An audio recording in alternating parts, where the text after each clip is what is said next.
Personne ne voulait y toucher parce que c'était trop complexe. Très souvent, dans la migration du legacy, on se retrouve dans la situation où le chiffrage a été fait à partir de spécifications fonctionnelles, voilà. Quoi ça sert Rétro in fine? On a dit, ça sert à préparer une migration. Un logiciel qui gère par exemple des polices d'assurance ou qui gère un ERP.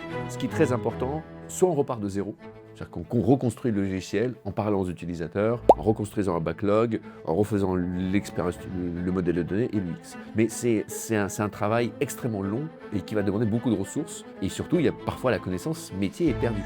Elle n'existe que dans le logiciel. Et les gens ne savent plus comment leurs règles de gestion fonctionnent. Rétro va, vous permettre d'avoir une compréhension complète de comment fonctionne le logiciel et donc des règles de gestion fonctionnelles, backlog fonctionnel, user story. Vous pouvez reconstruire le backlog qui ensuite peut être injecté pour lancer une migration. Vous préparez un dictionnaire de données complet, c'est-à-dire qu'est-ce qu'il y a dans la donnée. C'est pas toujours évident en regardant juste une base de données de comprendre ce que la donnée est réellement.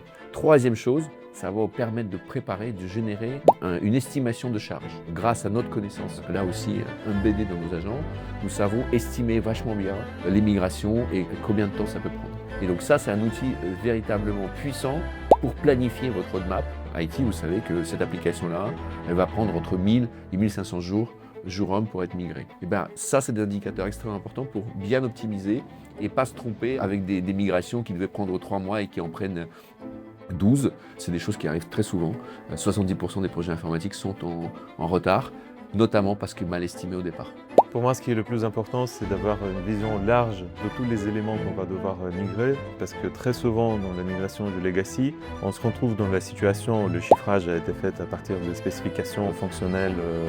Voilà, on arrive à la fin et on voit qu'on a oublié certaines choses parce que personne n'était au courant que ça même existe dans leur système legacy. C'est un impact sur le budget, planning, et les autres aspects du projet. Donc il y a ce point-là. Deuxième point, c'est ça enlève le frein de migration parce qu'avant, on avait un legacy, ça fonctionnait plus ou moins et donc personne ne voulait y toucher parce que c'était trop complexe. Aujourd'hui, on peut enlever complètement ce frein-là. On sait très vite, on peut comprendre qu'est-ce qui se passe dans cette application. On peut recréer des épiques, des spécifications fonctionnelles, des test cases même à la limite. Ça va pas être parfait, ça va pas être à 100% correct, mais on va avoir une meilleure vision de ce qui se passe dans le legacy et c'est super important.